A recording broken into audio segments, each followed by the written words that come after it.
You're listening to The Gary Harris Show on Tide 100.9 in Tuscaloosa.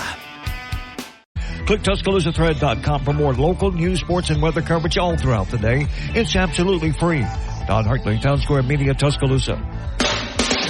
The Gary Harris Show. UCM hosts Tider Insider TV, Crimson Tide Kickoff, play-by-play for Alabama sports, and sports director for WVUA 23. It's time for the Gary Harris Show on your home for Alabama sports. Tide 100.9 and streaming on the Tide 100.9 app. All right, good morning, everybody. Welcome into the Gary Harris Show for this Tuesday, August 20, 2024. And we're ready to rock and roll. I'm back in studio this morning after a couple of days down at Orange Beach and back here in Tuscaloosa ready to roll. It's football time in Alabama. We've got high school football beginning on Thursday night.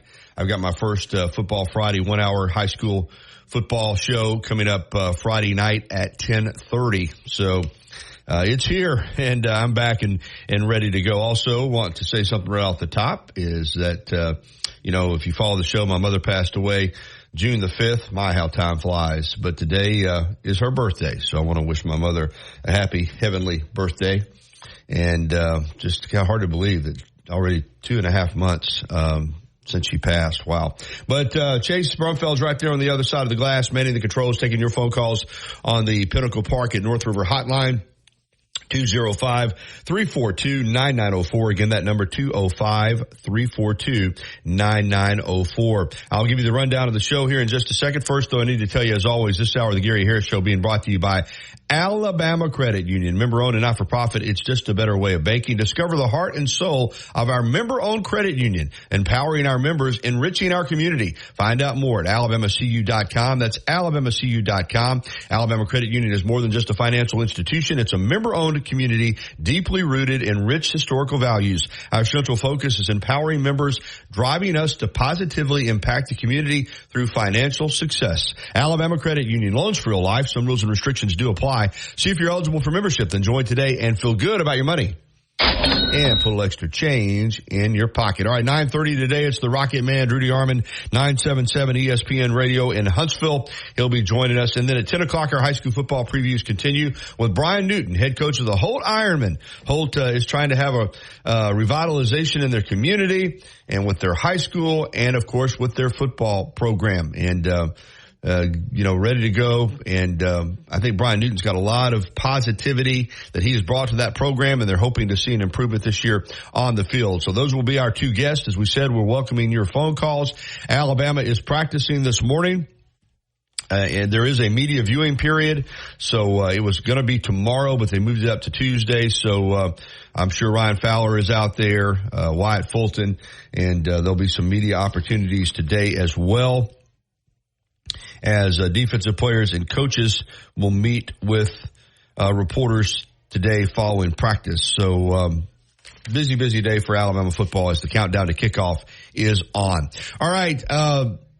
I did not mention this yesterday because he got his hand hit on Sunday, but the Braves, I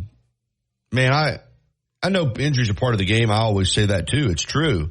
But nobody has had a rash of injuries this season in Major League Baseball like the Atlanta Braves have. Austin Riley now out for basically most of the regular season. He's fractured his hand when he got hit by a pitch on Sunday against the Angels out in Anaheim, California. And this fractured hand, they're talking 6 to 8 weeks, which, the season's going to wrap up in about 6 weeks. So, I assume if he gets, if the Braves get to the postseason, maybe he can come back and play. But at the same time, you're talking about a guy then coming back and having to play in the postseason when he hasn't played for 6 weeks. I don't know. I don't know that that's something that he could even hardly do. I don't know. It's just a tough luck for the Braves. You've been, you just got Michael Harris back, and he came back but you were without Harris, Albies, and Acuna. Acuna's out for the year. And now you lose Riley, who's your third baseman. I mean, half your lineup, I don't know. It's just unfortunate, especially when you get hit by a pitch, on the hand. It's just unfortunate. And I know the Braves are pretty ticked off at the Angels. The Angels have said that, it wasn't even a fastball that he got hit with, but it's just unfortunate and, disappointing if you're the Braves. Tua making news. And, in fact, I'm going to find some of that sound, from Tua. It's all over YouTube, Chase, that he did the podcast with, Dan Le Batard. Yeah, I'm trying to remember the guy that used to be on ESPN. And Tua did not hold back when asked to describe the difference between having a coach who believes in him compared with one who didn't. Brian Flores, it just did not. If Brian Flores had remained the coach at Miami, Tua wouldn't be with the Dolphins. Brian Flores did not believe in him, did not want him to be the quarterback there. And Tua said as much yesterday. Have you got that queued up and ready to go? Here's Tua on the courtesy of the Dan Le Batard Show talking about the difference between playing for Brian Flores and playing for Mike McDaniel. So here we go. Tell me when you got it ready, Chase. All right, here we go. This is that audio.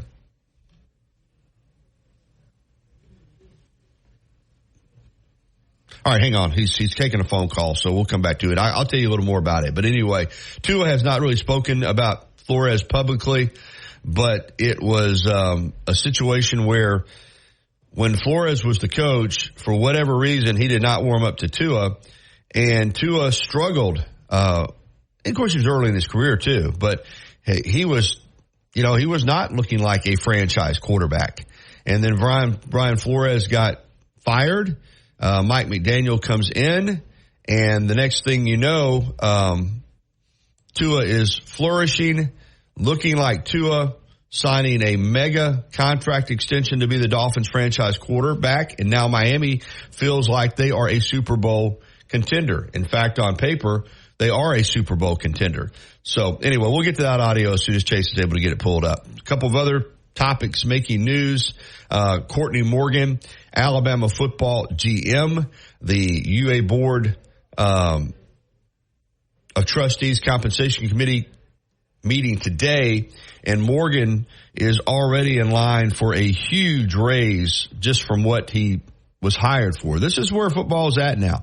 Courtney Morgan was hired back in January for, $500,000 a year, which is pretty good money in my book, but he's already going to get a raise, it looks like, for $325,000. So he'll go to $825,000. That's, we knew that he was going to be considered for a raise, but Matt Zenitz from 24/7 Sports reporting last night that the raise will be up to $825,000. So that's, wow, that's a pretty big pump. All right, we've got the audio ready. Here's Tua now on the Dan Le Batard Show talking about the difference between Brian Flores and Mike McDaniel. Can you explain to us the difference in practical terms between having a coach who did believe in you the way that he did and the difference between that and what was happening with Flores? Yeah. Well,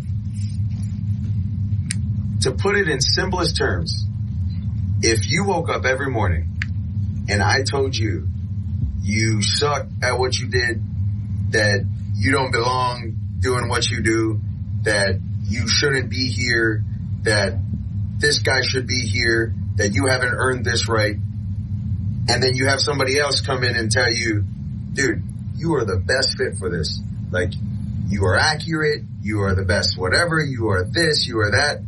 Like, how would it make you feel listening to one or the other? You see what I'm saying? And then you hear it, regardless of what it is, the good or the bad, and you hear it more and more, you start to actually believe that. I don't care who you are. You could be the president of the United States. You have a terrible person that's telling you things that you don't want to hear, or that you probably shouldn't be hearing. You're going to start to believe that about yourself.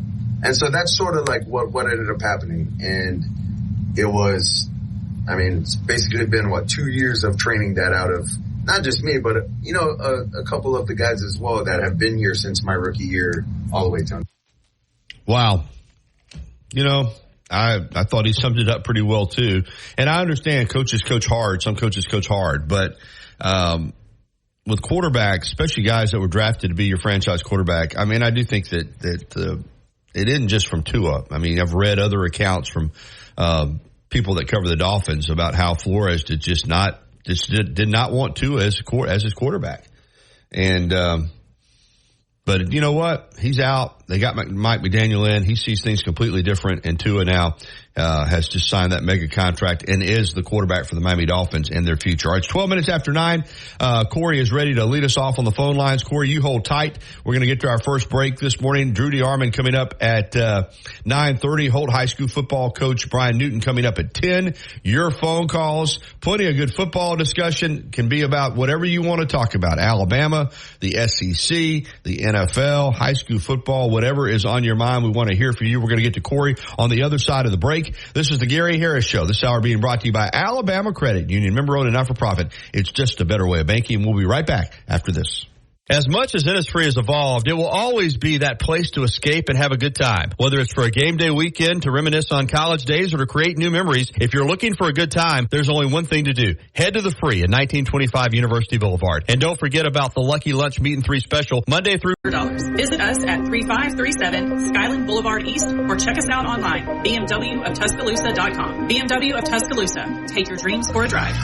365 24/7. You'll find road and utility crews, tow truck, law enforcement, and first responders working along Alabama's roadway. We're making improvements and helping our communities stay connected. We're working hard to make sure you're safe on the road. Now we need your help to make sure we're safe too. Alabama's move over law requires you to move over a lane when you see flashing lights on the roadside. And if you can't safely move over, please slow down. Visit DriveSafeAlabama.org. Brought to you by the Alabama Department of Transportation, Alabama Broadcasters Association, and this station.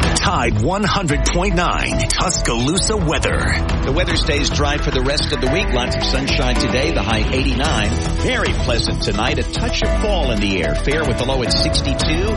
Tomorrow and Thursday, sunny both days. Highs between 87 and 90. I'm James Spann on the ABC 3340 Weather Center on Tide 100.9. You're listening to the Gary Harris Show. For Alabama sports, Tide 100.9, and streaming on the Tide 100.9 app.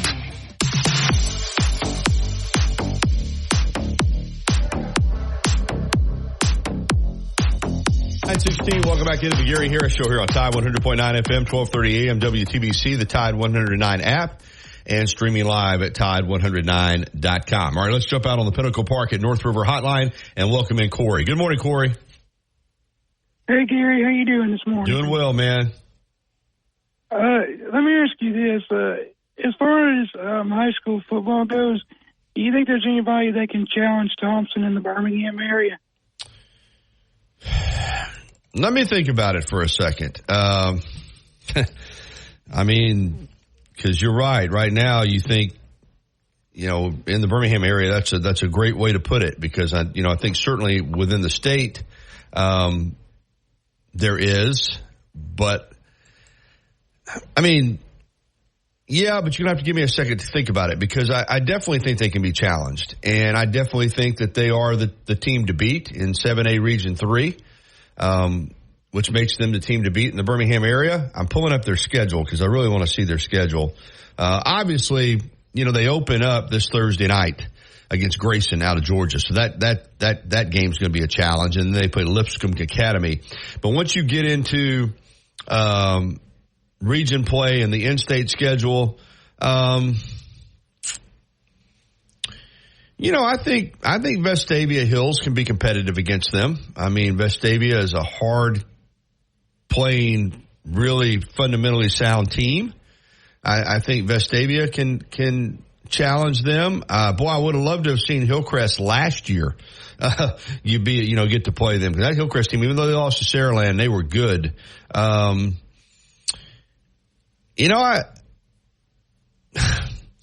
To answer your question, do I think they'll go undefeated in the region? Yeah, I do. So I guess my answer is, yeah, I think they can be challenged, but I don't think anybody's going to beat them. I mean, I don't think that in their region right now. I just don't see anybody. I don't see anybody beating them. I don't see Hoover beating them. I don't see Hillcrest beating them. I don't see Oak Mountain beating them. I don't see Prattville beating them.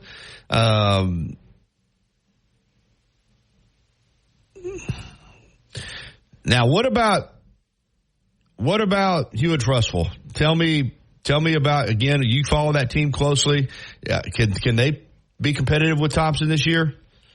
Well, a couple of things that we've played them close. I know you have. I know I don't, but we've always been a victim of our own success as far as getting in our own way. And give Thompson credit; they are the reason why they're the king of 7A, because they've made the plays when it counted, but also we've done stupid stuff. I mean, going on fourth down when you shouldn't, and just stuff like that. But we've come, like I said, we've come close. We've knocked down the door, almost knocked down the door, but we have to go there this time. And it's never easy to win at their place ever. I mean, they hardly ever lose at home. Oh, no. And like I said, I do think, just looking at the schedule, that they're going to go unbeaten in the region. But I do think that they can be challenged. I mean, I think Vestavia and you guys, Hewitt-Trussville, when I say you guys, that's your school, can challenge them.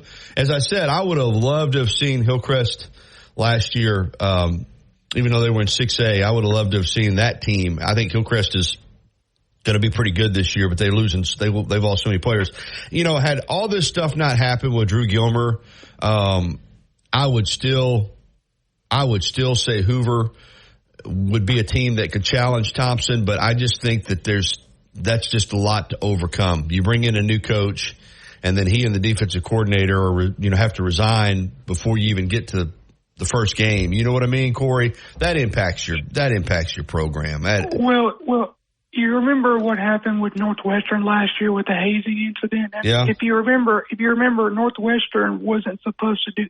Now, don't get me wrong. Don't get me wrong. I know this is high school and that's college, but Hoover is a powerhouse and Northwestern's not really much of anything with football. But similar situations where coach got fired close to the season, and Northwestern rallied and made a bowl game and won the bowl game, and Hoover might rally around the situation and make a run at the playoffs and might do something. So Hoover still has talent. So you don't just throw Hoover to the side and think that they're not going to just lay over and die, because those players, I guarantee you, those players will rally around and make something out of it, because they still got a lot of talent. No, I agree with you. I do. I agree with what you said. I just think, and I understand, Northwestern's surprise, but Northwestern wasn't expected to do anything. Hoover was expected to have a really good team, and they still may have a good team. I'm just saying to you that is a lot to deal with when you lose your head coach and your defensive coordinator, just a matter of weeks before the season starts, and they're new to begin with. It is, because it just threw off everything. They probably had a whole goal set in front. They wanted to beat Thompson. They wanted to beat Hewitt. They haven't won a state championship since, can you believe it, 2017? Yeah, I can believe it. And so they have goals set in front of them. Now it's probably all in sort of way vanished, because their leader of their team is now gone. So it's going to be interesting to see how they circle the wagons. But I don't know. Honestly, I don't know if you know this, but do you know what the best game of the week is this week? Oh, here in our area, right here in Tuscaloosa, we've got Tuscaloosa Academy and American Christian. We've got Central and County High. Those are two that and like I said, I was out, as I was at the beach last couple of days. So when I get into the TV station today is when I'm really going to start cranking out my high school schedule, getting ready for the weekend. So those are a couple right off the bat that come to mind over here. Have you got one particular game in mind? Well, that Thompson-Grayson game's on TV. Yeah, we're going to be covering that one too on Thursday night. Of course, Gordo and Fayette play, which is always a big one. That's a Thursday night game too. So we've got several Thursday night games, but I'm fired up for it.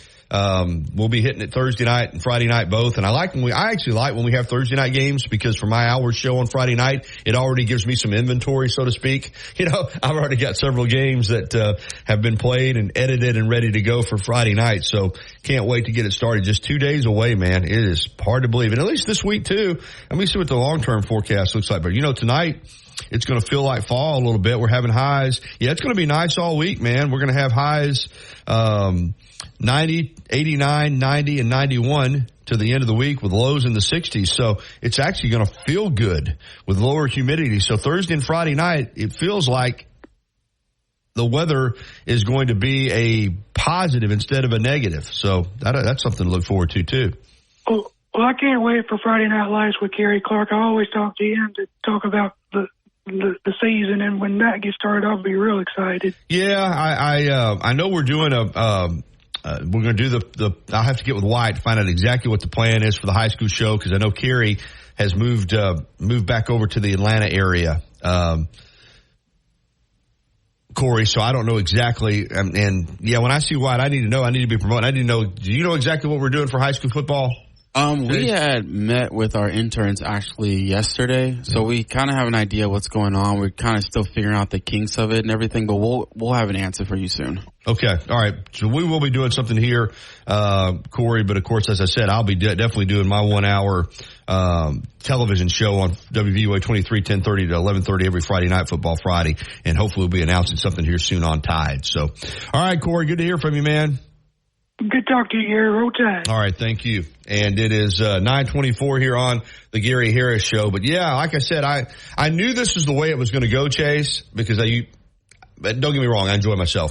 But I made the decision to get away for a few days, knowing that as soon as I got back, it was going to be like, it's on. That was the only downside with going away Friday through, coming back on Monday, was that I could have been here doing a lot of work, and instead I was like, well, it'll be waiting on me when I get back on Tuesday. Now it's waiting on me.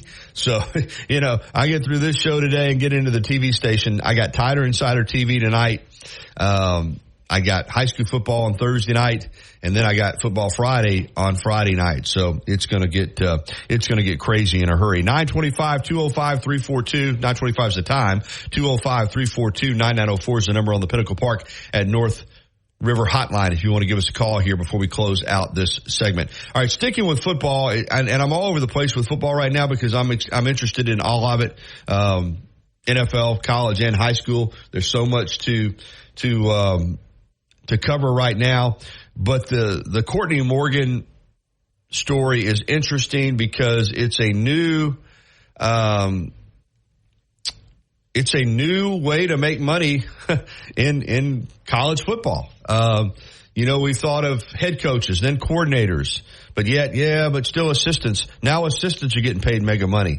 Now, this position of college football general manager, which is a position that I never even heard of until the last couple of years, is a, off the field position. A lot of people would say it's basically the recruiting coordinator, but this was a position, even if whether you call it recruiting coordinator or general manager, was not a job that paid as much as the full-time on the field assistants, coaches, and coordinators. Well, that's not the case anymore because Courtney Morgan is going to be paid $825,000 annually on a 3-year contract. That makes him the highest paid person in this capacity. Texas Tech general manager James Blanchard had a 2-year contract that made worth $800,000 total, which was $400,000 a year. And Morgan's contract was $500,000 a year. But his upgraded contract at $825,000 annually now has set the standard for this type of position. So you're going to watch all of these, whether you call them recruiting coordinators, general managers, off the field positions rise up. I mean, good for him. And listen, I'm not hating on Courtney Morgan at all, but I'm just saying, man, sports is kind of an outlier now for real life. There's not many jobs that you take in the real world where you get hired in January at $500,000 a year, and then 7 months later, you're getting a $325,000 raise. It's just, it's nuts, man. All right, it's 9:28. We're going to take a timeout. When we come back, we'll ask Drew DeArmond about Courtney Morgan's contract. Fashion Way, where a handshake still means something. Shop online at Mercedes-Benz of Tuscaloosa.com or at 3200 Skyland Boulevard. Roll Tide for Mercedes-Benz of Tuscaloosa. Since 2011, Billy's Sports Grill, located on Main Avenue in historic downtown Northport, has been serving their legendary signature chicken sandwich, award-winning wings, and handcrafted cocktails. Billy's is also the spot to watch all your favorite sporting events with big screen, high-definition televisions in both dining rooms, at the bar, and outside on the beautiful patio. Come by and say hello to Kim and Lisa, the Billy's Management Dream Team. Billy's, good food, good friends, and good time. The Alabama Securities Commission protects you from financial fraud. Anyone asking you for investment money must be licensed. You're careful with your money. Fraudsters aren't. Before you invest, call our hotline at 1-800-222-1253 to verify the licensing of the person making an offer and the product. Don't lose your DEAL or text DEAL to 511-511. Text DEAL to 511-511 today. All dogs are unique. Your dog results can and will vary. Message and data rates may apply. The Alabama Securities Commission protects you from financial fraud. Anyone asking you for investment money must be licensed. You're careful with your money. Fraudsters aren't. Before you invest, call our hotline at 1-800-222-1253 to verify the licensing of the person making an offer and the product. Don't lose your hard-earned money. Learn to protect yourself at asc.alabama.gov. Paid for by the Investor Protection Trust and brought to you by the Alabama Broadcasters Association and this station. Never miss a moment of the action. Download the free Tide 100.9 app today.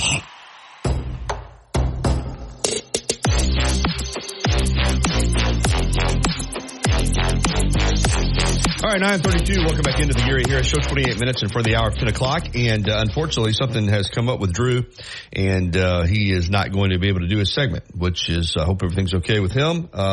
He just told Chase that something has come up, but we have to go on with the show. So obviously disappointed to maybe we can get him on later on in the program, but it leaves us without a scheduled segment here on the show. But we'll be fine. That's the nature of doing live radio, is it's fluid, but you're welcome to call in. Phone lines are open on the Pinnacle Park at North River Hotline, 205-342-9904. Message on the app. Joe down in Dothan had not heard of my mom passing, and he just he offered his condolences. And Joe, we appreciate that very much. And as always, appreciate all the input that we get from our listeners here on the show. All right, big news today coming up. I was going to ask Drew about this, but I'll go ahead and talk about it. A.K. Deer, the running back at Equipment, Mississippi, is going to announce his commitment today, and the strong indication is that it's going to be the University of Alabama.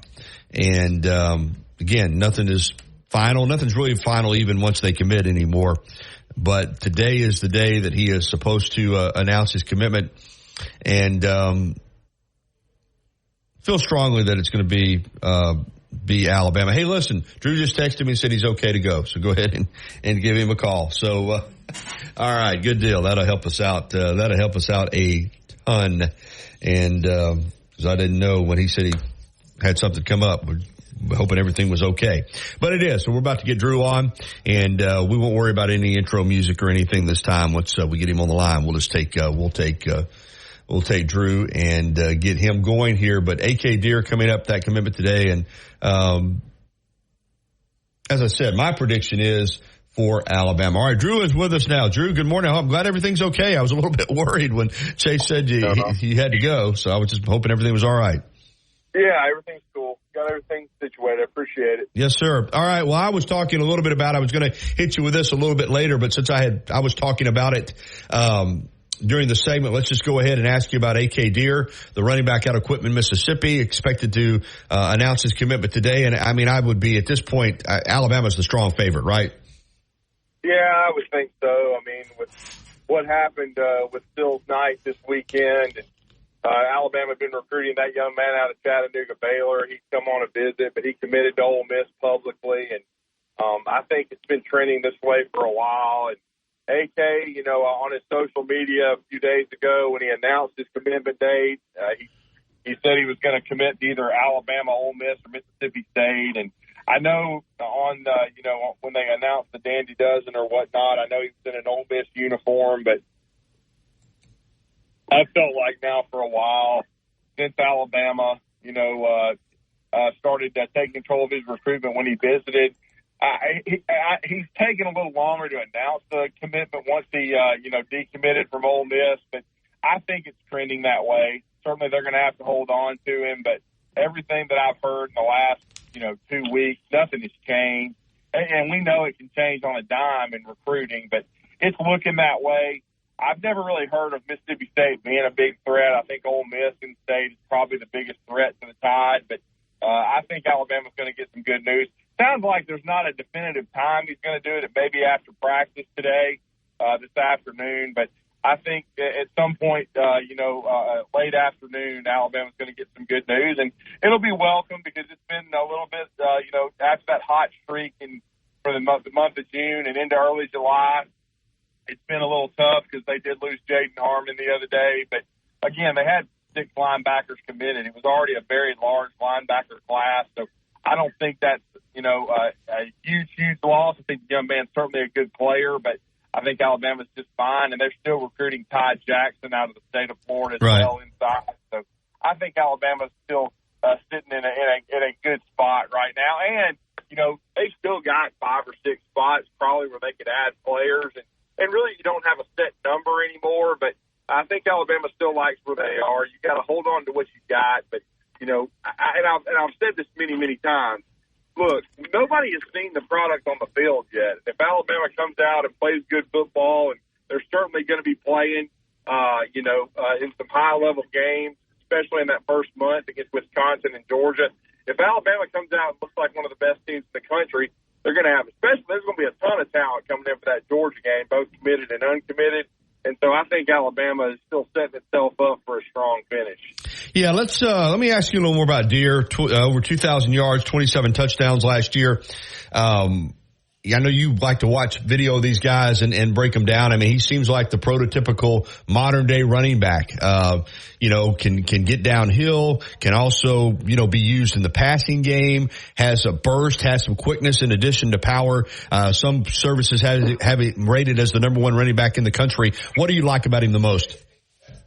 Well, I mean, I just think that, he has really good size, and the thing that I've liked is it's pretty much been known since early in the summer when the camp season started that, you know, this is a new coaching staff. Certainly Nick Saban and his staff had offered some guys, and certainly some of those guys are no longer committed to the program, but, you know, they evaluate players, you know, a certain way, and so does Courtney Morgan in this new Alabama organization. And pretty much the universal thought was that A.K. Deere was the number 1 running back on their board. Now, they do have Anthony Turbo Rogers committed. He's now back from IMG and is at Harvard Montgomery, and we'll see if he stays in the class long term. Because from what I understand, I think he's only visited unofficially and not taken his official yet. And I think there's been contact with Alabama staff, but I don't know how strong that commitment could be considered. I know he's visited Georgia, he's visited Ohio State,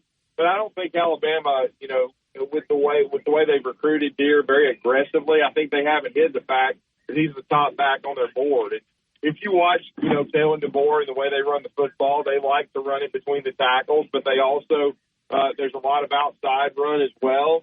He's a big physical guy. He looks like he can catch the football. Looks like he'll be able to play without the ball in his hands. So it looks like he's got the total package, no doubt about it. And certainly in Kalen DeBoer's first cycle, they've got a chance. Now, they've got to sign both of them. Both of them would be committed, though. They've got a chance to sign the top 2 players in the state of Mississippi, and that would be significant, especially with how Lane Kiffin has got that Ole Miss program rolling right now. Now, Jeff Levy's a new guy at Mississippi State. He's trying to clean up a little bit of a mess there, Gary. I think we all know that. But still, I mean, I think if they could get A.K. Deere committed, he's he's the kind of back I think they'd like to build around. If they lose Turbo Rogers, I don't think it's the end of the world. They've got plenty of time to add a second running back. And do I think they would likely add a second back to the class? I would think so because, again, we've seen that position be one. Look, Texas has already lost 2 to injury. Alabama's had years where they've lost 3 or 4. And then with the transfer portal, guys move on as well. But it also looks like Kalen DeBoer and his staff, I know they rode Dylan Johnson, the Mississippi State transfer, to 1,200 rushing yards last year. But, I mean, I think they've got 3 very capable guys with Jam Miller, who's going to be in a draft year. I think he's number 1 right now. Justice Haynes, the rising sophomore, very talented. And then another rising, redshirt freshman, really, in Richard Young. So you've got 3 really good players. You've got Daniel Hill, who is coming back from an injury right now, who's another talented freshman. And then Kevin Riley. We'll see if he stays at running back long term. But you can never have enough good backs, Gary, because as we've all seen under Nick Saban, they get hurt sometimes. Quality depth is very important, and I think A.K. Deere would be a quality addition to this recruiting class, and I would imagine would keep it number 2 in the country, even with some of the attrition that they've had. Yeah, no doubt about it. I want to stay on recruiting for just a moment here, just a couple more guys, and you already mentioned one of them I was going to ask you about is Ty Jackson, the linebacker out of Loxahatchee, Florida. When do you think something might happen with him? I don't expect anything to happen until probably, unless something changes. As far as what I've heard, I think he's going to take it out. I think he's going to take it till maybe late November, even early December. Certainly the Florida Gators are alive and well in his recruitment. I think Florida State is as well. Certainly, probably, and I would imagine Miami's not going to go quietly. All 3 of the Sunshine State schools would like to have him. But Alabama's had him on campus. They really like him. And the thing is, with the guys they've got, the Abdul Sanders and Luke Metz and Duke Johnson, and then you got the 2 guys outside and Justin Hill, certainly, who I think out of Cincinnati, Ohio, is an excellent player, and then Dawson Merritt. You have some really good linebackers, so it's not an area of need. But Ty Jackson would be he would be a luxury you could pick up, and certainly a guy of that caliber you're going to continue to recruit. So I think Alabama's going to try to stay in it. I'm sure they're going to try to get him on campus some during the season. And from what I understand, I think he's going to be one of these guys that decides late. He's still going to sign in the early signing period, but unless he has a change of heart, he and his family, I don't think he's going to commit anytime soon. Another player I wanted to ask you about is a guy that it's been a strange recruitment already, but Alabama continues to hang in there. I still think probably Georgia is the favorite, but Justice Terry, the defensive lineman, the 5-star, who Alabama continues to be in it with him. So what's the latest on him? Well, I mean, I think it's still Georgia. I mean, certainly Alabama had him on campus. Heck, the last I heard, Alabama wasn't even in the top 3. So we'll see. I mean, I know he released the top 3, and Miami was in it, and Georgia was in it, and so I'm not sure, where Alabama stands in his recruitment. I'm sure Freddie Roach is trying to keep Alabama involved, and I know they like him quite a bit, but I still think Georgia, and USC had him committed, and he decommitted there. We'll see if USC stays involved.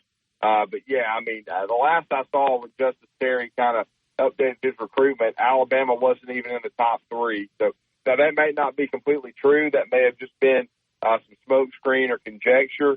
But until he commits, I'm sure Alabama is going to continue to recruit him. And I'm anxious to see, because I think Alabama needs another couple of defensive linemen. There doesn't seem to be a guy right now that they're involved within the state of the 25 class. So they're going to have to find some guys committed maybe to other schools that they could try to flip or get involved with some prospects either in the junior college ranks or out of state. But the thing about defensive linemen is they're a very precious commodity. The top line guys usually commit early. So again, I've always said, the transfer portal can give us, it can take us. Well, you can lose flips and you can gain flips. So I wouldn't be surprised. Alabama's had some guys flip to other schools, and in some cases I don't think Alabama's all that concerned, but I wouldn't be surprised if, and you see this happen a lot down the stretch when you start getting around December in that early signing period where a lot of kids do flip. We've already seen kids, like Antonio Coleman's been well documented 4 times, but I think Alabama will State recruiting, several defensive linemen. I wouldn't think they put all their eggs in the Justice Terry basket. So I'm anxious to see kind of what they do down the stretch. I thought when Kalen DeBoer and his staff came in last year, they did a really good job adding a couple of pieces late in the 24 class. So we'll see, but they've got connections all over the United States, and I think Alabama's still in a good spot with this recruiting class, and certainly made some headlines with Courtney Morgan yesterday. Yeah, it's going to be my follow-up with Courtney, and I said on the show earlier this morning, hey, it's about the market. I get it, but, there aren't many. Sports right now is kind of an outlier for what's going on in the real world. There aren't many jobs that you could take a job in January at $500,000 a year and 7 months later get a $325,000 raise. But we know USC wanted to hire Courtney Morgan, whether you call it, it's now football general manager, which is a term that's very new. I still look at it really kind of as a recruiting coordinator, but that raise is expected to be approved today by the UA Board of Trustees Compensation Committee. What do you think about it? Alabama has long set the standard for staying on the cutting edge as far as coaching salaries, and now these big-time salaries are moving to off-the-field positions as well. Yeah, they really are. It's just the market. I mean, Alabama, I knew they were going to have to give Courtney Morgan a raise. He's from Los Angeles. He has ties to that region of the country. Southern Cal didn't like how their recruiting was trending. Alabama's been very aggressive and very successful, as we know. I think, at one time they had 5 of the top 12 in the 2025 class committed in the state of California. So when you have someone as successful as Courtney Morgan that has run the organization as well as he has under Kalen DeBoer and also been at Michigan helping Jim Harbaugh at his alma mater, I mean, and we've seen some of the pieces that's already been done by national media outlets. You're going to have a lot of interest in a guy like that. So I like the aggression by Kalen DeBoer and Greg Byrne to get him locked up. This is where we're going. Roster management has become one of the top 2 to 3 most important things for head coaches on a year-to-year basis because you're on one-year contracts basically every year, so you have to manage your roster, keep guys committed, keep guys from that you want in your program from going into the transfer portal. So having a guy like Courtney Morgan who's got the pulse of the program and who has so many connections around the country and who has so many personal relationships with the players, it's a very important position. And general manager in college football is going to become just about as important as the general manager and the head coach relationship in the NFL. Let's get on the field. The scrimmage this past Saturday, Rodney Orr had a really nice report from a source on TiderInsider.com. I know you've talked to some people. I've talked to a couple of people who witnessed the scrimmage, and physicality. Yeah, that's the key. It seems to be the theme. It's just they really got after it. And in a time when you hear so much about pulling back and trying to avoid injuries, it sounds like Alabama got out there and got after it. And the defense, which is, for me, Drew, I think this offense is going to be dynamic. My questions are on the defensive side of the ball, but apparently the defense had a very good day. Is that what you heard? Yeah, I mean, I heard it was a brutal physical scrimmage.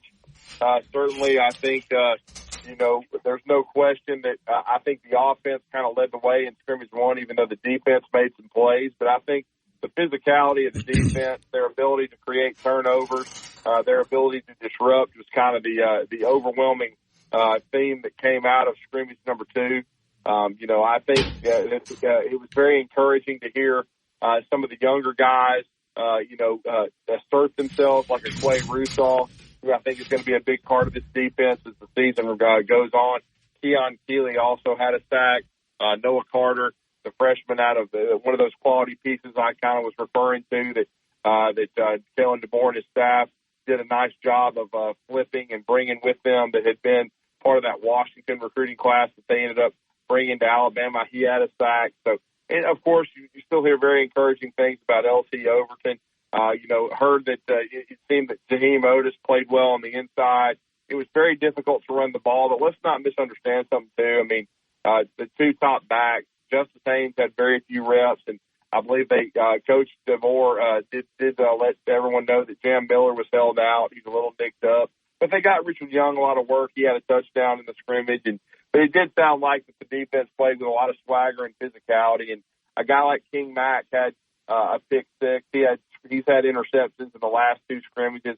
He hasn't been talked about a lot, but he's another portal addition from Penn State. And he should add quality depth behind guys like Malachi Moore, who I know had a big hit on Cole Adams, who's had a really good camp, and then Keon Sabb, who, of course, as we know, has come in from Michigan and is trying to fill, those big shoes of Caleb Downs.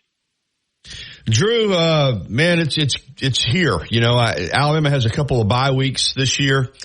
So this is kind of like a bye week. I mean, because a week from Saturday you play. So for all intent and purposes, the season is here. We're anxiously awaiting to see this 6:00 kickoff against Western Kentucky on that Saturday night, inside Bryant-Denny Stadium. The Kalen DeBoer era gets underway. What are you most, obviously we're always excited to see Alabama play, but with the new coaching staff and first game, what's most exciting to you about this new era, and what are you looking most forward to in regards to that game on Saturday night, a week from Saturday night against Western Kentucky?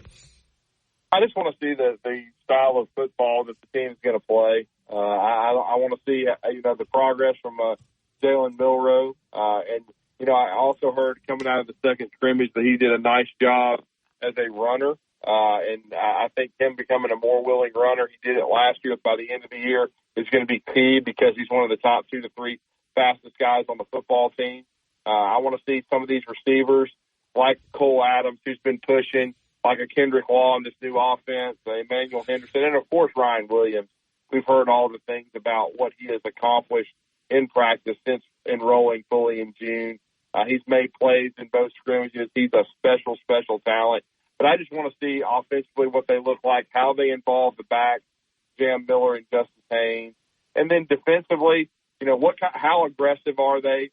Do they blitz quite a bit? Are they getting pressure? Is the defensive line creating another line of scrimmage? Are they playing tough and physical football like we kind of heard that the defense did, played with an edge, in the second scrimmage? No doubt about it. And then, and it was also encouraging to know that Graham Nicholson kind of bounced back, made a 50-yarder, made a 41-yarder. So hopefully he's going to settle in. He's got huge shoes to fill, with the best Alabama kicker that I've ever seen, Will Reichert, moving on to the Minnesota Vikings. So I just want to see all 3 phases, see how crisp everything is. And certainly the offense really intrigues me with this short intermediate passing game. And with this wide receiver core and tight end group that I think has been underrated, I think the offense as a whole has been. I think a lot of people are wondering how, a lot of these players are going to fit into this new offense. And in many ways, I think it's going to be a new lease on life. Jeremy Bernard is very familiar with it, so we're expecting big things out of him. But Kobe Prentice, Ryan Williams, Cole Adams, Kendrick Law, Emmanuel Henderson, all these guys are getting a new kind of lease on life with this new offense, and I'm just anxious to see Kalen DeBoer and this coaching staff kind of work their magic a little bit. All right, Drew, we're up against the clock, but I don't want to get through with you before I do ask you about basketball recruiting. I mean, obviously, football's got Courtney Morgan, basketball's got Preston Murphy. Man, what an elite recruiter. And it looks like Alabama's really focused on A.J. Dabansa, the top player in the country, and Jasper Johnson, the shooting guard out of Kentucky. If Alabama were to sign these 2 guys, my Lord, it'd be hard to, see how they wouldn't be the number 1 recruiting class regardless of what they got to go with it. In a minute, where does Alabama stand with Dabansa and Johnson? I think Dabansa is probably a BYU lean right now, but of course they are going to get him on campus, it sounds like, for an official visit that Georgia weekend. We'll see on Jasper Johnson. I think Alabama has led for much of the process. I think North Carolina's been there, but I think Kentucky's made a big move. It might be Bama and Kentucky now instead of Bama and North Carolina. So we will certainly see, no question about that. But, even if they don't get either young man, I still think they're going to put together a quality recruiting class. They missed on 3 or 4 of their top targets last year to start off, but, we're still in the mix with enough really, really talented players to put together the number 2 recruiting class in the country. But both those guys are top. One's the number 1 player in the country in Dibanisa, and then, of course, we know Jasper's probably ranked in the top 12 to 15. Both difficult battles, and his family, Jasper, has a lot of ties to the University of Kentucky. His father played football there. He's a Lexington native. So, the last I heard was that Alabama had been in really good shape for a while, but that's before Kentucky made their move. But I was still told that Alabama thought it was a work in progress, so they're still swinging. And so we'll see what happens with Jasper Johnson. But They had him on campus. He had a great official visit, and it's a great time to be an Alabama basketball fan. We certainly had the announcement in Huntsville yesterday. Alabama and the Memphis Tigers are going to play an exhibition game on October the 28th. Tickets go on sale, pre-sale on Thursday, and then of course the rest of the general public tickets go on sale at 10 a.m. on Friday. And we're really looking forward to having Alabama back for the Rocket City Classic. First time since 2019 in NATO's first season when they beat the Belmont Bruins and finished a 4-year run of 4 wins in the Rocket City. So looking forward to having maybe the most talented Alabama basketball team we've seen ever from a roster standpoint come to the Rocket City in October. Folks, you can follow Drew on X, Twitter, Twitch, whatever you call it, at Drew D977 ESPN, 977 ESPN Radio, talking ball every day, 7 until 9 a.m. Watch for him on TiderInsider.com and listen for him on different radio shows, including this one. Thank you, Drew. Thank you, Gary. All right, we'll be back to wrap up the first hour of the Gary Harris Show right after this.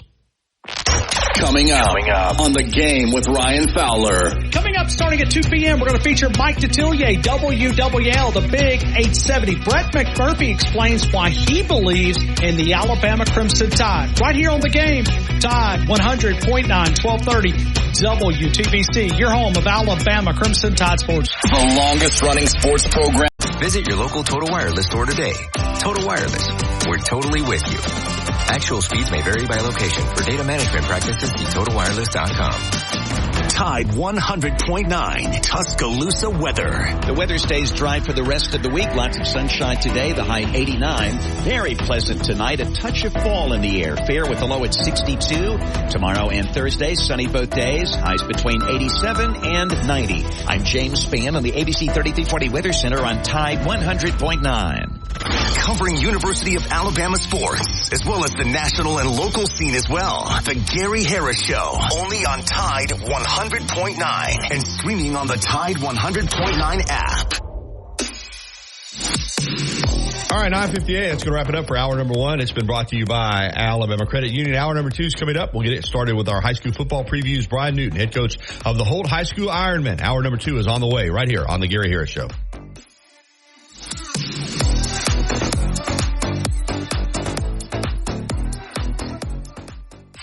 WTBC Tuscaloosa and W265CG Tuscaloosa, a Town Square media station. Tide 100.9 and streaming on the Tide 100.9 app.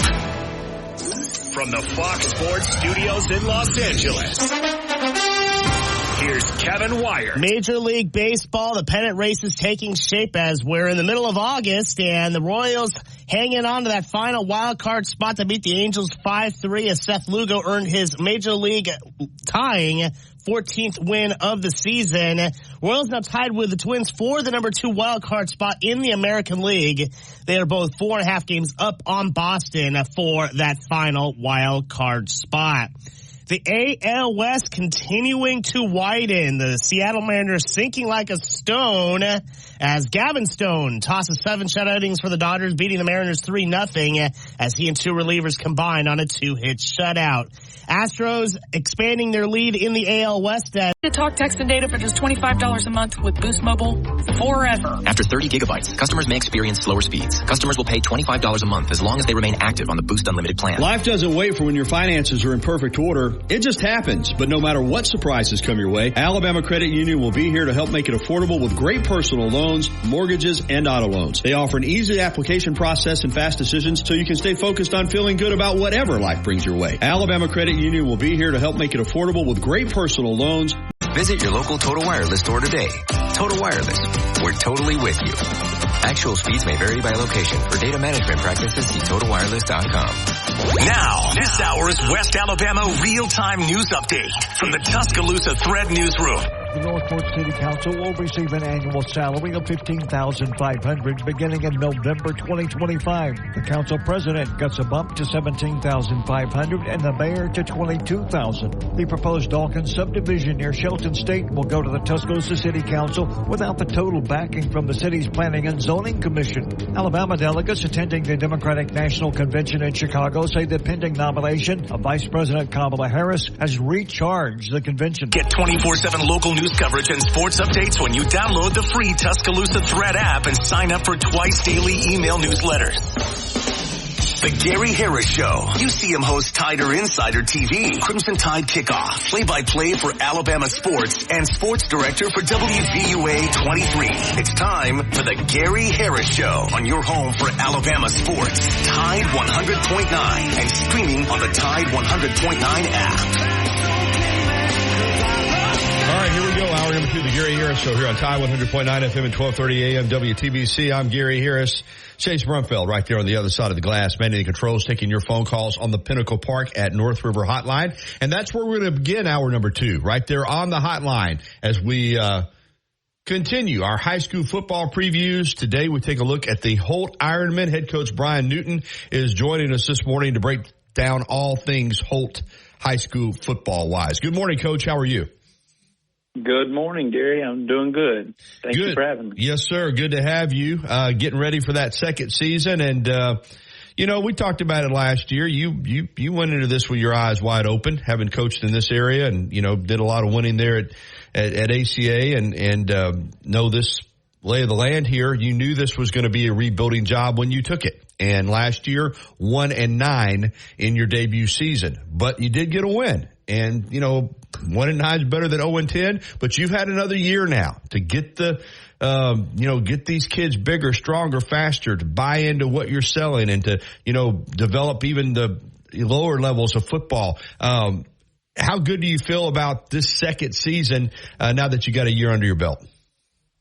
Oh, I'm just super excited about this year. Just the amount of change that's taken place and just from last year to this year is just incredible. The players really understanding, the expectations they have, what we're trying to accomplish and what it takes, to accomplish those goals. I feel like last year, we had a bunch of guys who kind of was wanting to get to that, but they didn't understand the work that it took to make it happen. And I think this year we have a team full of guys who have just really bought in to, hey, this is what it takes. We're going to go make it happen. You moved from, you're still in 4A, but you moved from Region 3 to Region 4. And, boy, some really good rivalry games. But, whew, that is a tough schedule that you guys have. Now, in the region. Hopefully, those first 2 games against RC Hatch and Holy Spirit can lead to wins. But talk about this region schedule. It's, of course, again, some great rivalries in there, but some really, really tough games. Oh, yes, sir. So we have just a brutal region. So this year, Pleasant Grove dropped from 5A to 4A, and they've happened to play for the state championship, I think 3 out of the last 4 years. And they dropped down.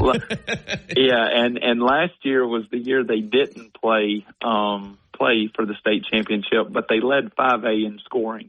So that's a really tough addition. And then Fairfield is kind of similar to them. They're an upcoming program that is really on the rise, according to a lot of my contacts in that area, that it's going to be super dynamic. And obviously ACA and Bibb County, they're just the staples of our area around here as far as winning and being dominant teams. So tack that in with a really good Oak Grove team that's really turned the corner with their new coach.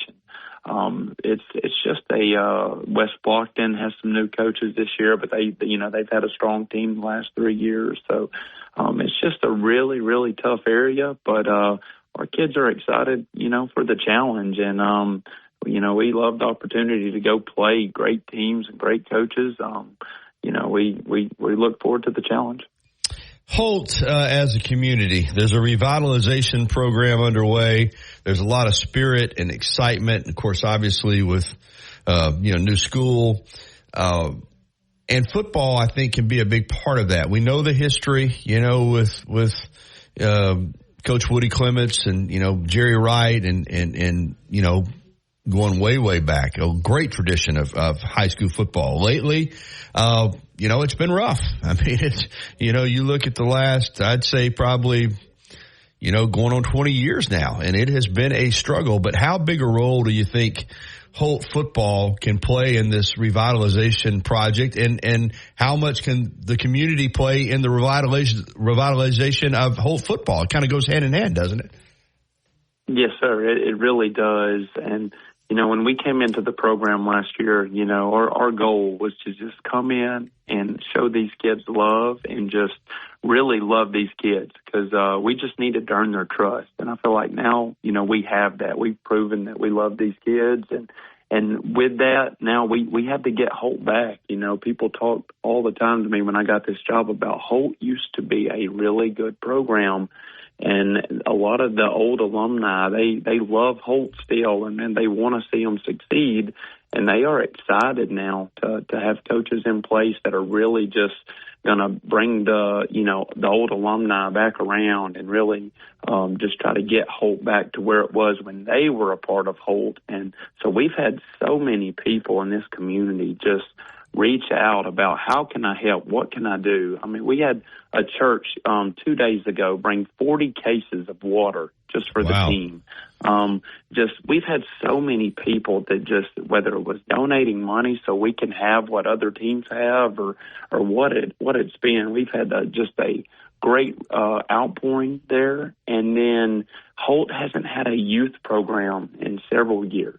And not having a youth program is really what's been hindering our program for the last decade, in my opinion, because a lot of the times our kids play football for the first time is in middle school.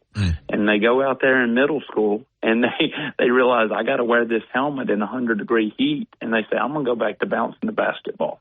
And so a lot of kids don't even give it a chance. But we're trying. We started our youth program with 3 of my assistant coaches that started back that youth program, and they are pouring the same love they pour into our high school kids into that program.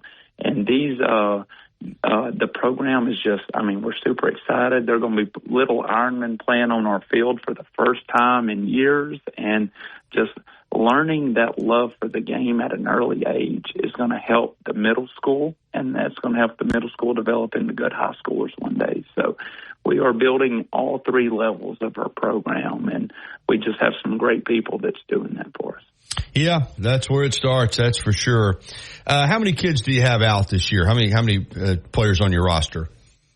This year we have exactly 40 players on our roster, in which, that's kind of similar to last year. But last year we had 45 players on our roster, but we were having about 60% attendance. And this kind of shows you, if I let everybody play football that just wanted to play football, we would probably have 50 or 60 kids. But we made a decision as a staff that we're going to get the guys who are here to work and really change this thing. And so it just kind of shows you, yesterday we had practice, and we had 39 of our 40 players were at practice, and the only guy who wasn't there was a guy that was going to get a physical because his has expired. So that just shows you, last year on a Monday practice, with that 45, we may have had 26 kids there. And for various reasons, we would have to suspend kids for games just because we had to set the tone on what the culture change needed to be. And this group of kids here, we have 40 kids. They all show up, and they are working hard to bring back pride for the whole program. So we're fired up. Coach Brian Newton with us, Holt High School. Give us some insight on some of your key guys. I know, again, you're in the building process, but who are some guys this year that you think, it doesn't matter about position or offense or defense, just guys, a couple, 3 or 4 guys that you think are keys to you improving your team, not just from their ability on the field, but also maybe as leadership, have leadership skills and qualities that can help you continue to build this thing. Absolutely. So we have several guys I think that are going to be key to our program this year. We have a running back that returned for last year. He was our team MVP last year. His name's TJ Harris, and he plays running back and linebacker. he's just a phenomenal young man who works hard every day. And like I said, he was our MVP last year, and he's really returned, and he's got himself into better shape than he was in last year, and he's just going to have a great season. But he's a good leader, and we kind of got a little bit lucky this summer. We had a young man move into Holt from the Birmingham area, and his name is Jalen Wilson, and he's one of the best running backs in the entire area. Wow. No matter what classification. Jalen Wilson. Yes. Let me remember this. What year is he, Coach? He's a senior. Okay. And he's going to be a dominant football player in our area. He's just super talented. He works hard. He's a straight A student. He's got all the right stuff, and there's no doubt. I mean, he's going to go play college football somewhere. Wow. So we have been very blessed, and to have him here, and he's going to be great for our program.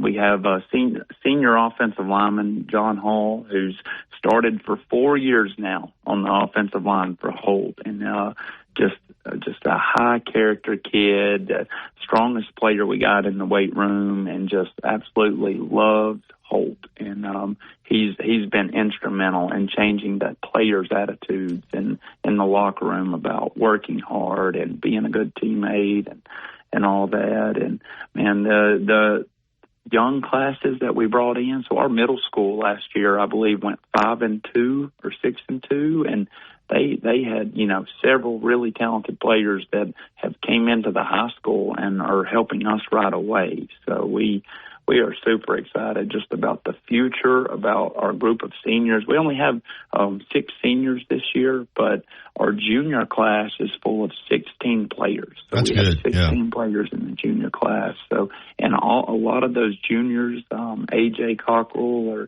are just two-way starters that are just really good players that also will have a chance to play some college football one day. So we're really excited. Well, you're doing it right, and you're building it the right way, and that's hopefully it's going to be fruitful for you, maybe even beginning this season. I mentioned the schedule of the region, but 2 games to open up. You open up a week from Friday night at home against RC Hatch, and then you're at home against Holy Spirit. Obviously, Holy Spirit would be a big game, but even 2 Tuscaloosa area teams. But before you get into region play, those are 2 games that appear, to me, to be winnable for you, to give you an opportunity to build some early momentum, which I know be huge if you could get off to that 2-0 start. Oh, absolutely. And we played we had our jamboree game on Friday night versus Dallas County, and we were dominant in that game. Good. Shut out Dallas County, and it's just some really good momentum. Our kids, we haven't won a lot of games around here, so when our team wins a game, just the excitement and just to see their faces is just.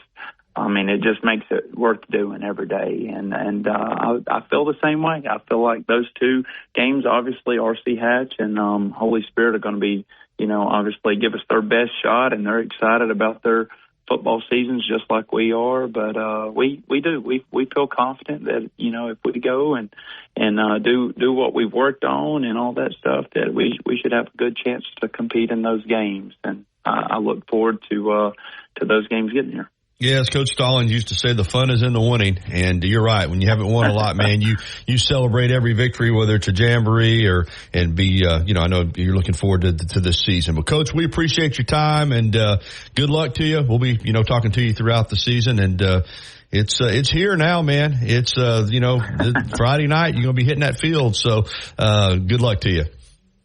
Yes, sir. And thank you for having us on, and thank you guys for what you do, just promoting high school sports. We appreciate it. All right. Thank you, Coach. Coach Brian Newton with us. We're going to get to a break here, and we'll come back and see Cowboys on hold to talk with us on the Pinnacle Park at North River Hotline. Hey, the YMCA of Tuscaloosa, man, is in the right mode to get some new members. How do you do that? Well, Jeff Knox, the CEO, texted me last week and said a couple of cool items to talk about. No joining fee through September the 30th. That's right. Join now through the end of September. No joining fee. Also, 10% off all personal training packages. If you get a personal training package, or right now, you get 10% off. And that runs through September 30th as well. As I've told you before, I'm a big advocate for personal training. It's, some people, man, they don't need it. I mean, I give them credit. They can get in there, but as you get older or you don't have a lot of time, personal training can really maximize your potential to get in shape. The trainers at the YMCA are certified. They'll work with you as an individual or as a duo. If you want to do it with your wife or a friend, you can do a duo package for personal training, but 10% off. Battle is your insight into your local prep sports program and is brought to you by Venue Tuscaloosa, Arkley GMC, and Legend Energy Drinks. Tuscaloosa's Old Colony Golf Course is an 18-hole championship layout designed by 1976 U.S. Open champion Jerry Pate. Director of Golf John Gray and fitting specialist Bob Montgomery are PGA certified. Mike Shivitz is the head professional and director of the Tuscaloosa Junior Golf Program. Call today to secure a .com or Town Square Media Tuscaloosa radio websites. Fill out the Advertise Here form. Put the power of Town Square Media to work for your business. Tide 100.9 Tuscaloosa weather. The weather stays dry for the rest of the week. Lots of sunshine today. The high 89. Very pleasant tonight. A touch of fall in the air. Fair with the low at 62. Tomorrow and Thursday, sunny both days. Highs between 87 and 90. I'm James Spann on the ABC 3320 Weather Center on Tide 100.9. Want to know what's going on with the Crimson Tide? Download the Tide 100.9 app today.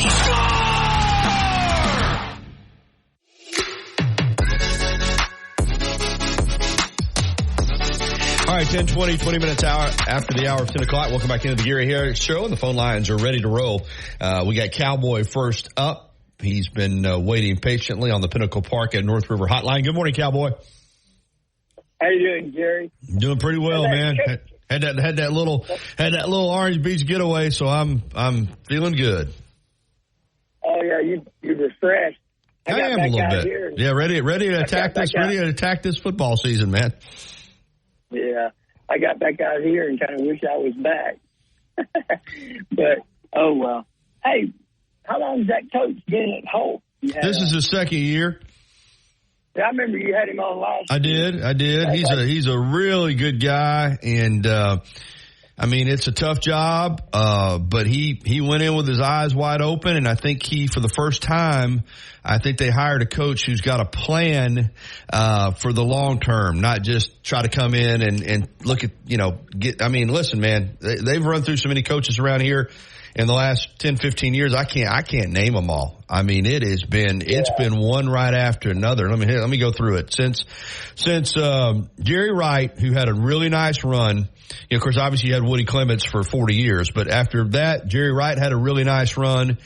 And then Tracy Dunn was there for, I think, 6 seasons. But since then, going back to 2011, you've had 1, 2, 3, 4, 5, 6, 7. Brian Newton's the 8th coach in the last 14 years, buddy. That's not how you get it done. But he's got a vision. Like he said, he's got the youth programs starting up. They're showing improvement there, getting people into their feeder system, getting excitement in the community. There's a little bit of buzz. I mean, 1-9 last year, great. But, in a tough region, but, progress is progress. And sometimes it doesn't always show up in the wins and losses, but if you do it right over time, you can become competitive. And I think if he stays there, he'll, within a couple, 3 years, they're going to be, winning a few games. Sounds good. Hey, do they still play at the old stadium? They play at the old stadium, but they've got, they got a new high school. And right. So they're coming along. I like those old high school stadiums. They kind of got the smell of popcorn, hamburgers, and all that, peanuts popping. They kind of got that smell to them when you walk into them, But, that's a good deal for Holt. Hopefully they have a big year. Keep an eye on that running back. Give us an update on him. Hey, so Courtney Morgan, he's getting a raise, 7 months into the job. That's pretty good. But I'm going to be blunt with you, Gary. Courtney Morgan's just a certified bag man nowadays.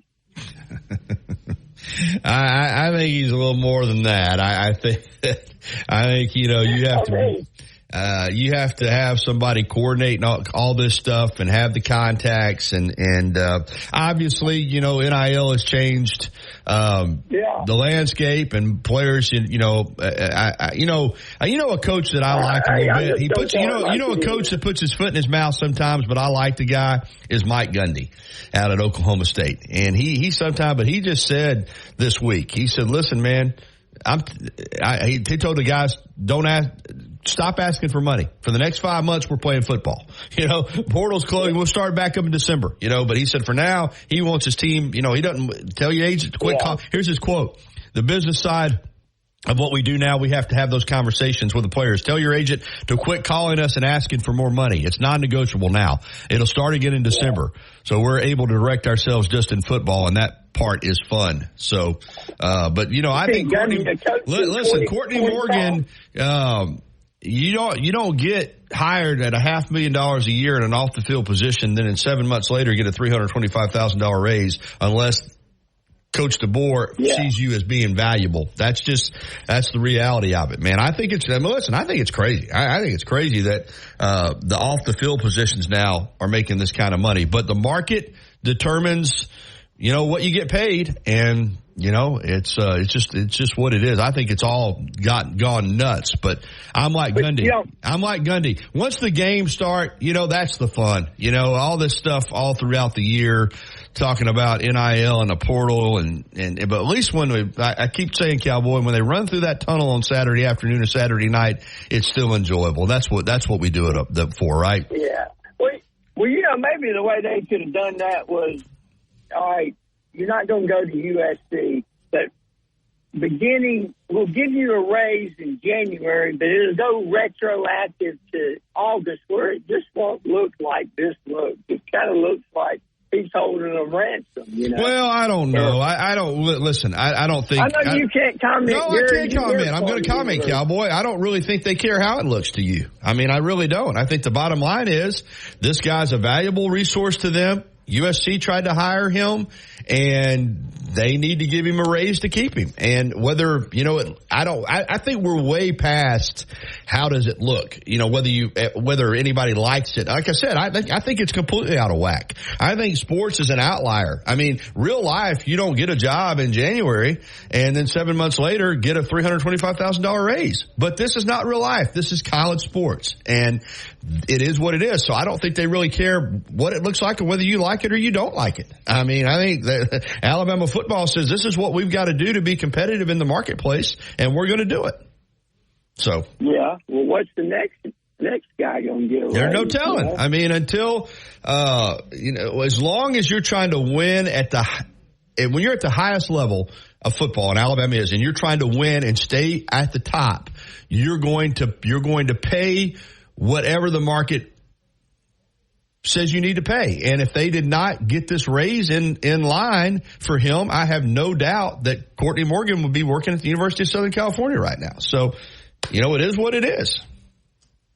Yeah, but cost of living is a lot less in Tuscaloosa than Los Angeles, California. It sure is. It absolutely is. So, yeah, you're going to get by nicely. But I think that obviously Coach DeBoer and Greg Byrne see the value in this. And, we look at it, and I agree, I can't even imagine what it would be like to live in this town and make $825,000 a year. I mean, I'd live like a king. I do okay now.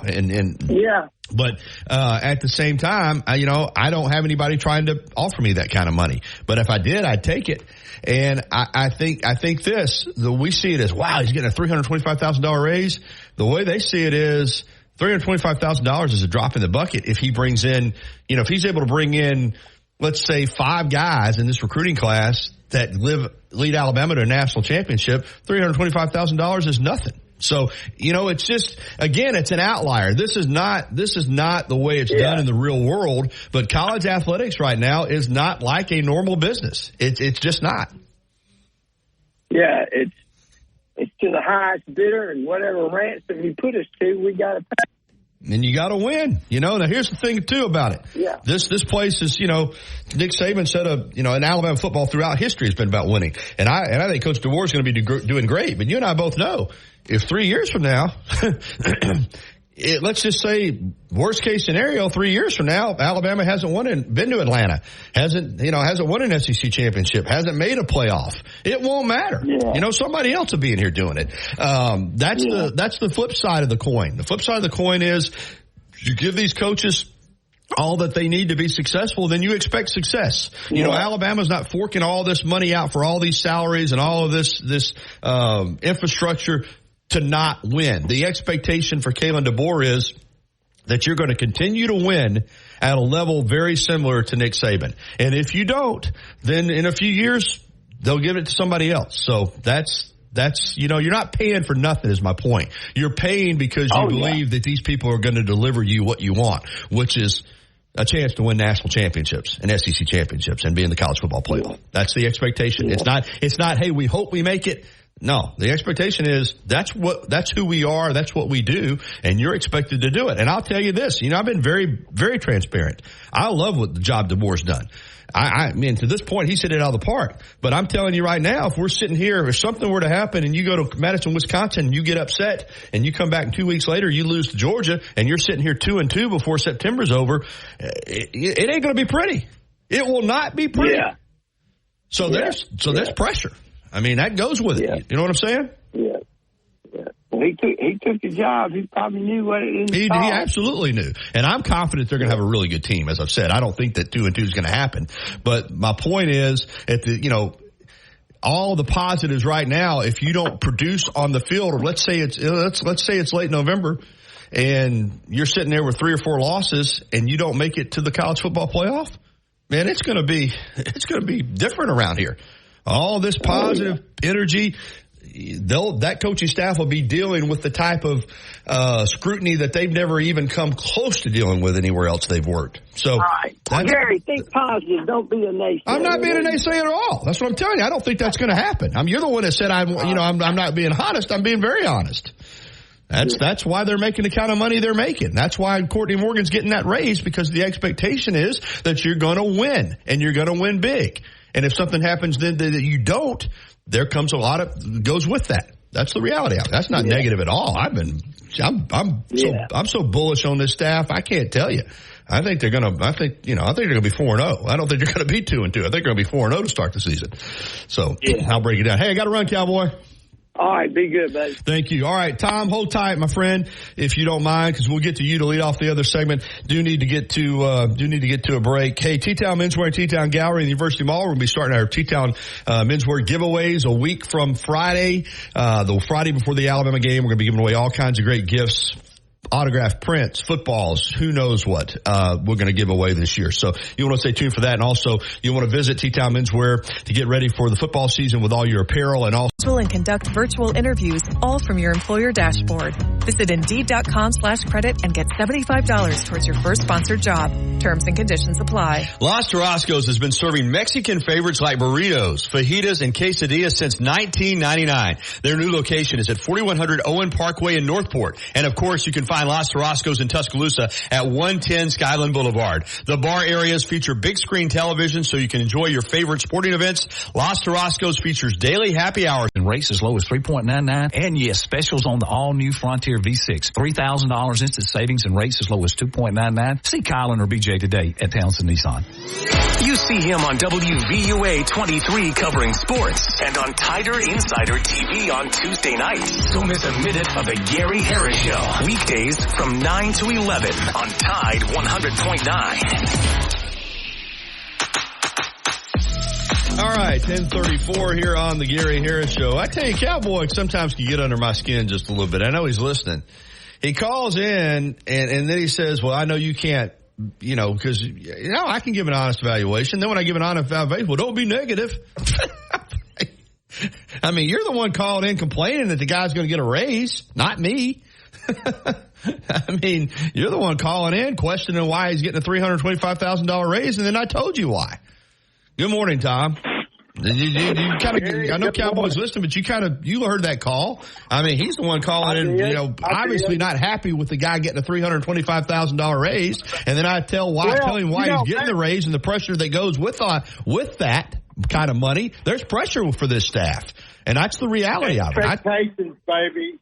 expectations. That's right. I mean, that's the reality of it. Let's see what you can do. If you can't do it, your ass is gone. Well, you say, if we're sitting here in late November and they're 8-4, it's going to be ratcheted up. I mean, that's the reality of it. I don't think they're going to be 8-4. Let me say that for the record. They won't do it publicly, but let me tell you something. Behind closed doors, they say, we're writing some big checks to y'all. That's right. So, I mean, with that kind of money, like I said, they'll be reminded. We were talking of how much they're getting paid. I was talking about to Brian Newton, the head coach at Holt. That is a rebuilding project. That is a long-term, we're taking baby steps. Alabama football is not a rebuilding project. It was like when Alf called in on Wyatt's program last week and said something like, well, this reminds me of 2007. This ain't nothing like 2007.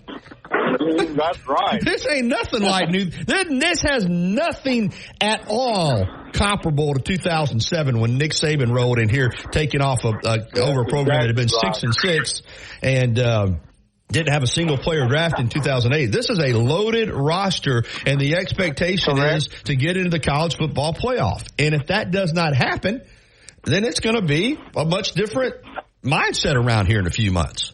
That's all I'm saying. That's the reality of it. What you got? That's a good point.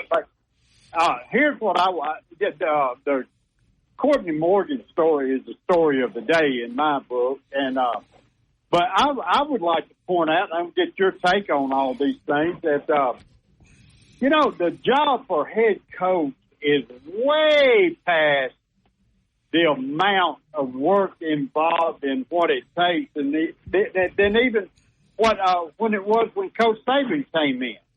And you have got to have people. You got to have quality people.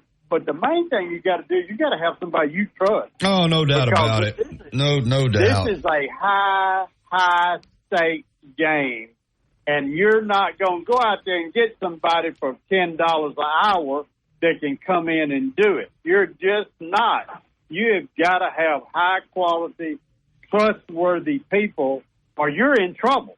And you're not going to get them for nothing. I'm going to tell you that right now. No, you're going to have to pay the market rate. And the market rate, if you're going to stay on top, is you. And I'll tell you this.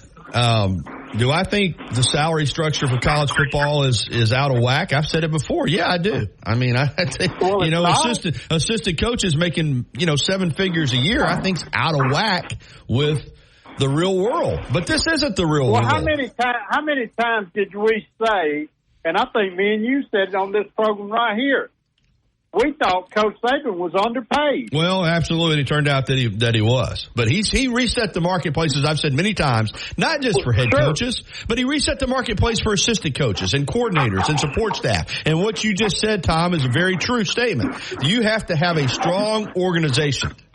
Period.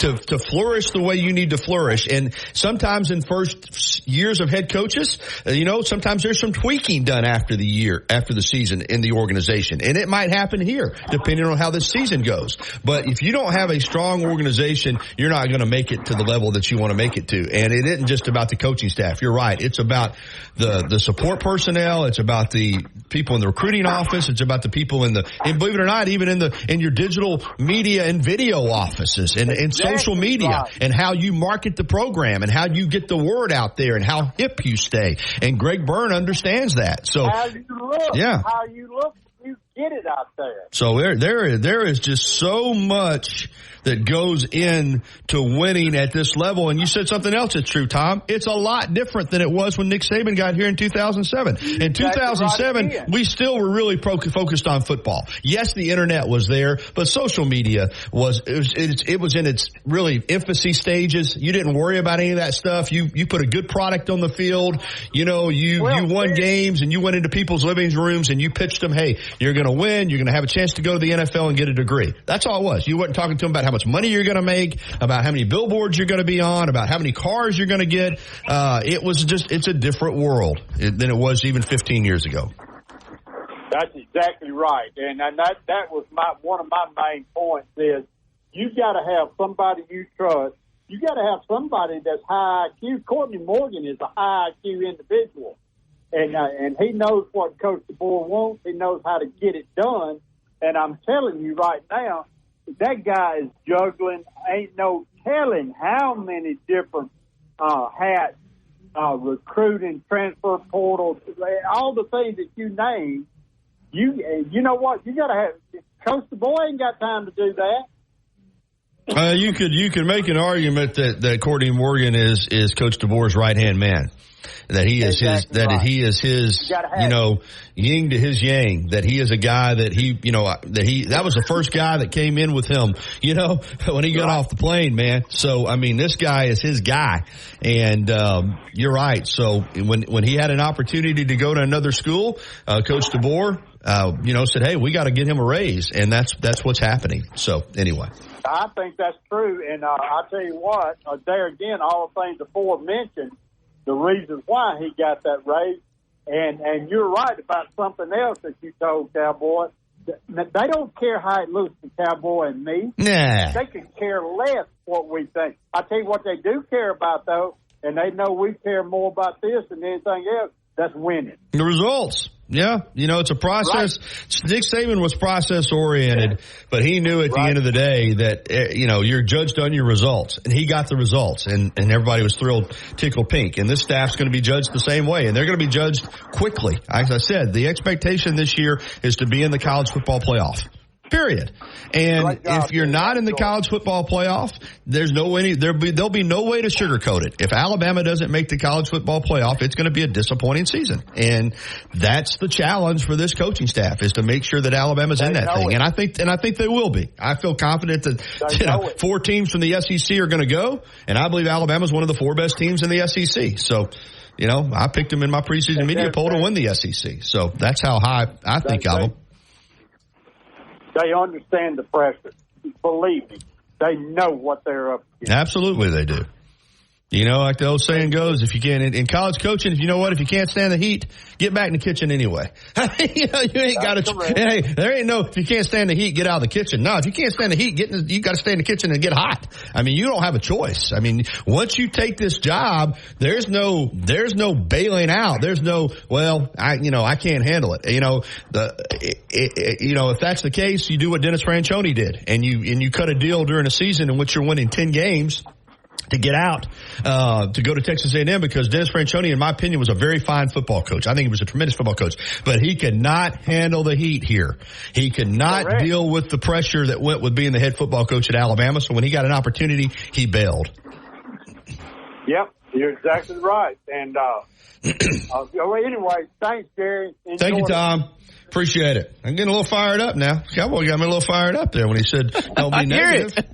I mean, what were you talking about, Cowboy? I'm the least negative person about this team. I'm so bullish on this team, but at the same time, gonna point out the reality of it. The reality of it is that Alabama has got to get to the playoff, or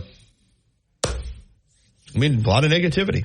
All right, it's 10:43 here on the Gary Harris Show. We got one segment to go. Wide open for phone calls, as we don't have any more guests lined up. So you join the conversation like Cowboy did, like Tom did, like Corey did, and you can chime in with your opinions there. So we'll be right back with more of the Gary Harris Show. Before we do get to the break, though, I want to continue to remind you that it's been a great season for golf out at Tall Pines Golf Club, a hidden gem in East Tuscaloosa.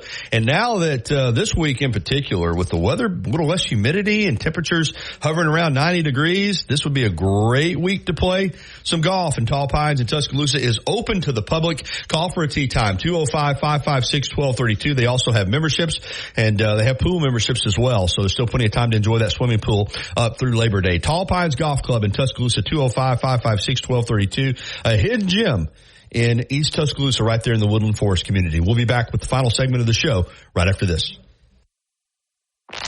Coming up on The Game with Ryan Fowler. Coming up starting at 2 p.m., we're going to feature Mike Detillier, WWL, the Big 870. Brett McMurphy explains why he believes in the Alabama Crimson Tide. Right here on The Game, Tide 100.9, 1230 WTBC, your home of Alabama Crimson Tide Sports. The longest running sports program in Tuscaloosa. The Game with Ryan Fowler. Weekdays from 2 to 6 p.m. on Tide 100.9 and streaming on the Tide 100.9 app. If you haven't already, you've got to try Tuscaloosa's unique breakfast, brunch, and lunch concept. Brick and Spoon, downtown Tuscaloosa, Timerson Square. It's fresh food with a Cajun flair featuring a full bar with build-your-own Bloody Marys and mimosas. Open daily, 7 a.m. until 2 p.m. Available for 100% satisfaction and appointments set around your schedule. Give us a call for all your steam cleaning needs, 205-553-9460. Houston Hydro Steam. Quality work you can stand on. Serving part-time in the Army National Guard has led to a lot of firsts for me. It paid for me to be the first person in my family to go to school. That education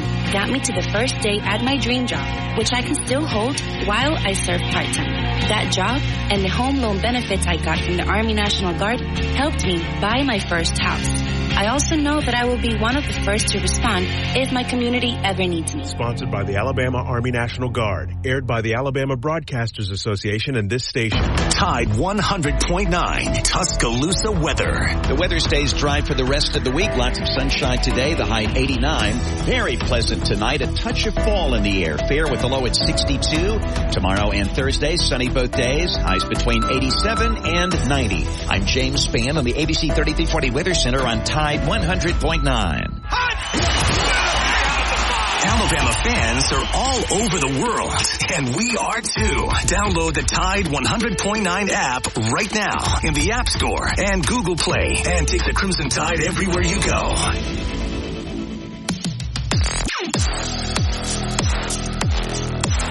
All right, 10:48 on this Tuesday, August 20, 2024. We're going to keep the discussion going on the Pinnacle Park at North River hotline. Pinnacle Park at North River. Beautiful gated townhome community near beautiful Lake Tuscaloosa.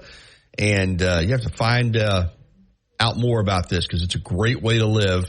PinnacleParkNR.com. PinnacleParkNR.com is the website. Let's visit with Roland. Speaking of beautiful, Lake Guntersville is about as pretty a place as there is in this state. Good morning, Roland. Hey, Gary. I might tend to agree with you on your assignment for the team. I agree with you 100%. I mean, and I think Ryan Fowler, also is really excited about this team. He talks, not only him, but other people talk about the excitement when they ran this team, the buzz and all that. And as a fan, I mean, I can feel it too. I mean, it just seemed like there's excitement there right now. It hadn't been there in several years. And I think it's got to do with a lot of the, coaching staff we got in and all that. The new guys, they create an excitement for the players. And I think it's a really good coaching staff, a lot better than what Coach Saban had the last couple of years. And, when you look at this roster, I mean, I don't know what these guys across the country that supposedly supposed to be experts are talking, when they say picking Alabama fourth and fifth in the conference and all that. This team, if you look at it, the linebackers are, I think the linebackers could be as good as anybody in the country, inside linebackers. And you look at the defensive line, I think it's going to really be good. I think that's going to be the surprising part of the whole team. And the defensive backs there's so much talent back there. I think these guys are going to come along pretty fast, really. And with the guys they brought in, it's going to be a heck of a back, defensive back and all that. And then you look at the offense. We all know what the offense, with Jam and Justice at running back. I mean, sure, these guys hadn't started before, but these guys, I've seen enough of these guys last year. I really like what I've seen. And I think if people be honest, and a lot of people are, I think they were the two best runners we had on the team last year. And, and then everybody says his offensive line could be the best ever, And so, and the receivers, I heard one guy talk about, well, the receivers are unproven and all that. Man, there's a lot of talent on that receiving side. And I don't know what these guys are looking at it and not seeing it. I'm seeing, and a lot of people are seeing around here. But this is a very talented football team. And the only thing I think a stop this team is a couple bad injuries or something, and that could be true of any team. Yeah, I mean, I'm with you. I think that the expectation is that Alabama, at least here locally, is going to be really good. And as I've said before, I mean, they should be good. I mean, they haven't been stacking up top 3 recruiting classes around here, one right after another, to all of a sudden be bad just because there's a coaching change. This team has a lot of talent, and you're right. This is a really good team. They lost some players in the portal. There's no way around that, but there's talent here. And this is a team that just won the SEC championship and played in the college football playoff semifinal at the Rose Bowl and lost in overtime to the team that won the national championship, the Michigan Wolverines. This team should be good, and they're going to be good. And if they're not good, then come December, there's going to be a lot of gnashing of teeth around here. That's just the reality of it. I see this as a playoff team. I see this right now. I picked this team to win the SEC championship. And I'm still going to do my game-by-game predictions before we get to it. But this team ought to be good. I don't understand this vibe of, we're not going to be as good. We're not going to – I don't see where that's coming from. I think this team is loaded. I think this team is a top 3 roster in college football with a proven head coach and a lot of excitement surrounding the program. So my point with Cowboy is, if that doesn't happen, Roland, if you jump out of here and you lose at Wisconsin, you lose at home to Georgia and you're 2-2, it's going to be, I tell you what, it's going to be an uproar around here. I don't think that's going to happen. Because nobody expecting it. I don't know. I think they're going to beat Georgia myself. I think we might lose one game this year, but I don't think it'll beat Georgia. I think we'll beat Georgia because I think we're a better team than Georgia. Yeah, we're playing at home, and and I think Jalen is really going to come on his own this year. I think you're going to see him be the quarterback that we envisioned him being last year. I don't think he's going to hesitate about running. I think he's going to be better with his short-term passing, and I think he's going to be the real deal, and he's going to be in New York for the Heisman. I think he will be too. He finished 6th last year. He's the highest returning vote getter in the country. I think he's going to flourish in this offense. So yeah, I think he'll be a Heisman finalist myself, Roland. Really, really do. So we're all excited. I think the one thing that's happening now is, we're close enough to it.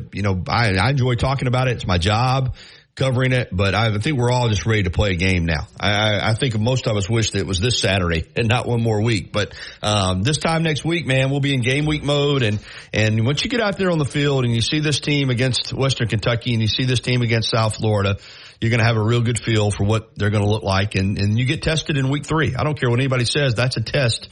Going to Madison, Wisconsin to play the Wisconsin Badgers at Camp Randall Stadium at 11 o'clock. That 3rd week of the season is going to be a tough football game.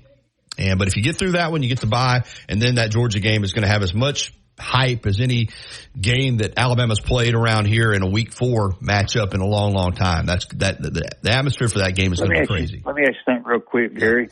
On the receiving, our receivers, I keep hearing a lot about Co Adams.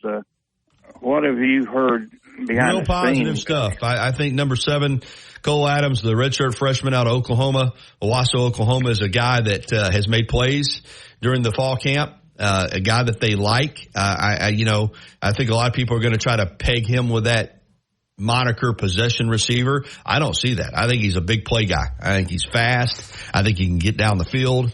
I think he's a guy to watch. I think there are a lot of those receivers, just because they haven't played and we haven't heard much about them, that we've got questions about that wide receiving core. I think that wide receiving group's going to be strong. I think they're going to be really good, and I think there's a lot of playmakers. I think he's one of them. Yep.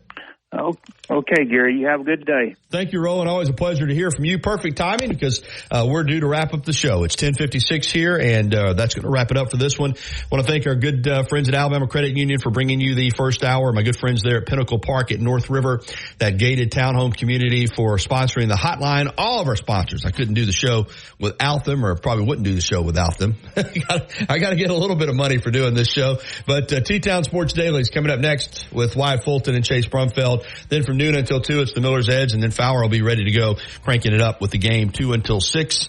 And catch me on TV tonight. I'm back on TV tonight with your local sports, and Rodney Orr will join me for Tider Insider TV tonight at 6:30. That'll be a lot of fun. Then back here tomorrow, we'll have Matt Coulter. We'll continue our high school football previews. So we'll all talk to you again in the morning at 9 a.m. on the Gary Harris Show. Have a great day, everybody.